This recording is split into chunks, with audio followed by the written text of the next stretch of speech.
The Supreme Court recently made it clear that if a patient dies during surgery or the treatment becomes unsuccessful, it would not automatically make the treating doctor negligent. To indicate negligence, there should be material available on record or else appropriate medical evidence should be tendered. The negligence alleged should be so glaring in which event the principle of res ipsa loquitur could be made applicable and not based on perception. The bench, comprising of Justice Hemant Gupta and A.S. Bopana, clarified while it set aside the order of the National Consumer Disputes Redressal Commission. In that judgment, the NCDRC had held a doctor and hospital guilty of medical negligence where a patient suffering from kidney stone and hydronephrosis had died due to cardiac arrest during the surgery. Holding the treating anesthetist guilty, the top consumer court had directed him to pay Rs 17 lakhs along with interest at the rate of 9% per annum from the date of filing the complaint till the date of payment. The patient admitted herself on 6 December 1996 and the doctor informed the patient, as also her husband, that both the kidneys could not be operated at the same time due to the severe damage, and they were advised that as per the medical practice, the left kidney was operated and it was successful operation as per the say on behalf of the hospital and the doctor. The second surgery was prepared to be conducted on 16 December 1996 and a standard procedure was also followed during the first surgery, but on the present occasion, the condition of the patient deteriorated. The cardiac respiratory arrest was noticed, but despite the best efforts, the patient expired on 23 December 1996. According to the appeal, an issue arose with regard to the payment of the balance medical bills, and when the same was demanded, the husband of the deceased, who was a union leader, held a demonstration along with the workers at the hospital, which resulted in a criminal complaint being filed against the hospital, and also a magisterial inquiry was conducted. Later, the NCDRC held the treating doctor guilty and slammed Rs 17 lakh as compensation.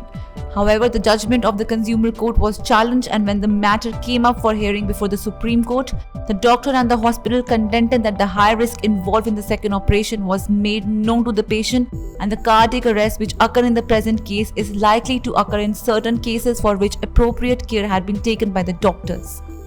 After listening to the contentions of both the parties, the Apex Court observed, in every case where the treatment is not successful or patient dies during surgery, it cannot be automatically assumed that the medical professional was negligent. To indicate negligence, there should be material available on record or else appropriate medical evidence should be tendered. The top court bench noted aspects of the case including the matter as to whether in the background of the medical records, the manner in which the anaesthetist had proceeded to administer the anesthesia amounted to negligence could have been determined only if there was medical evidence on record. In the instant case, it is not a situation that the diagnosis was wrong. The fact of both the kidneys requiring to be operated is the admitted position.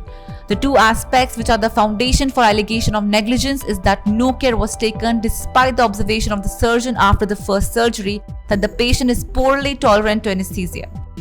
The second aspect is as to whether the patient's life was exposed to risk by advising and preparing for the second operation without sufficient gap after the first operation. Any of the shortcomings relating to the infrastructure as mentioned in the report of the magisterial inquiry will become material only if the medical evidence to the effect said that the two aspects were not the normal situation and that undertaking operation in such situation with reference to the medical condition of the patient was a high-risk procedure, the backup that ought to have been ensured, and whether the medical equipments that were available at that point in time were sufficient.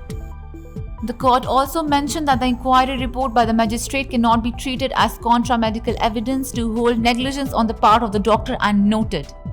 the conclusion is not that there was negligence but keeping in view the standard of proof that is required in a criminal trial to establish gross negligence. An alternate statement was made by the court stating that even if there is some negligence, the same cannot be considered as gross negligence. Such observation was not a finding recorded that there was negligence. So far as the reliance placed on an inquiry that was conducted by the district magistrate, the same cannot be considered as medical evidence to hold negligence on the part of the doctors or the hospital in the matter of conducting the second surgery and the condition of the patient in the particular fact of this case.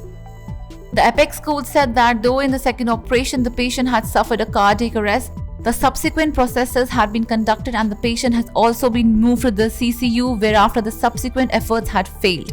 The patient had breathed her last after few days. The bench further stated, As already noted, there was no contrary medical evidence placed on record to establish that the situation had arisen due to medical negligence on the part of the doctors, and took a note of the observations made by the NCDRC on the case and held. Highlighting the importance of medical evidence in the case as proof of negligence, the bench said, when there was no medical evidence available before the NCDRC on the crucial media aspect, which required such opinion, the mere reliance placed on the magistrate inquiry would not be sufficient. Though the opinion of the civil surgeon, who was a member of the committee, is contained in the report, the same cannot be taken as conclusive, since such report does not have the statutory flavor, nor was the civil surgeon who had tendered his opinion available for cross-examination or seeking answers by way of interrogatories on the medical aspects. Therefore, if all these aspects are kept in view, the correctness or otherwise of the line of treatment and the decision to conduct the operation and the method followed were all required to be considered in the background of the medical evidence in the particular facts of this case. Observing that the conclusion reached by NCDRC is not sustainable, the court further mentioned, mere legal principles and the general standard of assessment was not sufficient in a matter of the present nature when the very same patient in the same setup had undergone a successful operation conducted by the same team of doctors.